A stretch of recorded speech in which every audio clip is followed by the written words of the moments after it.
Hello students, now we will study our next topic of company law, that is transfer of shares या share transfer.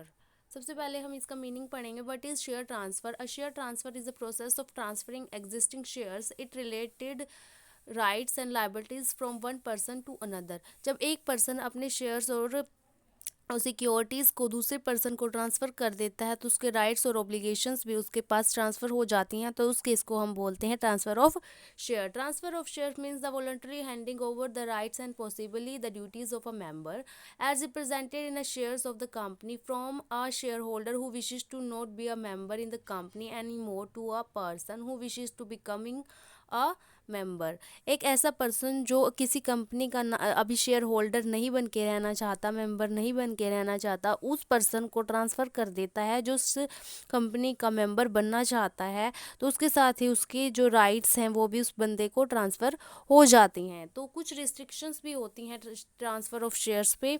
Restriction bye article of association, restriction by company law board, restriction under the companies act, restriction under फेरा.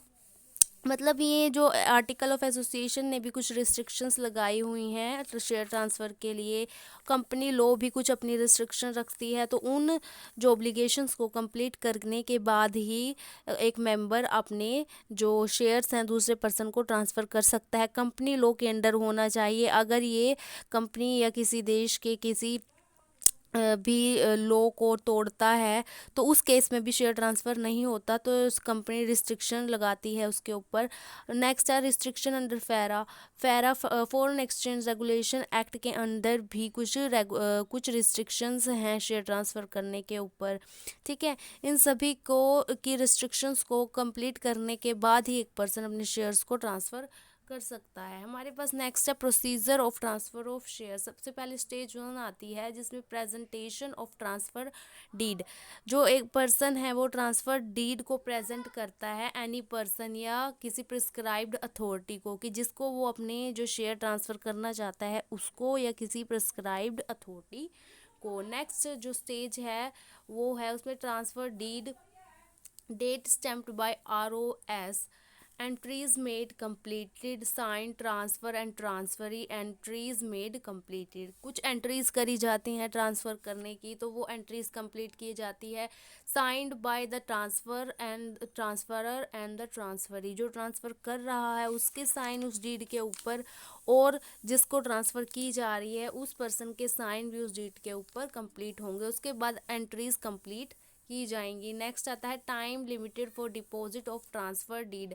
ये एक time limit होती है transfer deed को मतलब registrar के पास submit कराने के लिए, डिपॉजिट कराने के लिए. लिस्टेड कंपनी के लिए one closure of the registrar of members, first closure and the date of stamping in 12 month. मतलब 12 महीने के अंदर ही स्टैंपिंग हो जानी चाहिए. नेक्स्ट आता है अनलिस्टेड कंपनी.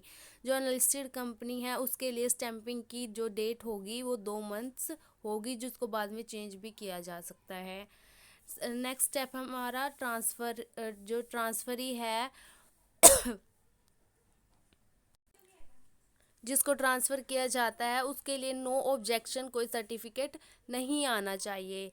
नेक्स्ट स्टेज पे हमारे पास क्या करती है कंपनी. जो होगी company effect the transfer of shares. जो वो रिकॉर्ड करेगी, जो कंपनी का रजिस्ट्रार होगा वो रिकॉर्ड करेगा कि भी ट्रांसफ़र शेयर्स का हो गया है या करना है, या उसका क्या इफ़ेक्ट होगा, या फिर कंपनी रिफ्यूज़ कर सकती है ट्रांसफ़र ऑफ शेयर को.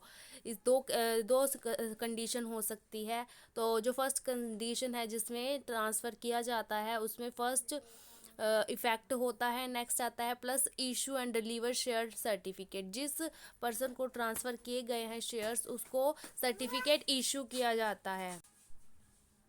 Plus changes in the register of members and index of members. की जो मेंबर्स का जो रजिस्टर होगा उसमें चेंजेस किए जाएंगे और इंडेक्स को भी चेंज किया जाएगा, कि मेंबर्स के नेम चेंज कर दिए जाएंगे.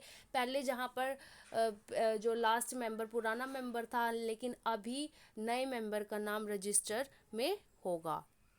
इसी के साथ हमारा ये जो ट्रांसफ़र ऑफ शेयर्स का टॉपिक ख़त्म होता है. अगर आपको इससे रिलेटेड कोई भी डाउट क्वेरी है तो आप मैसेज करके पूछ सकते हैं. Thanks for watching.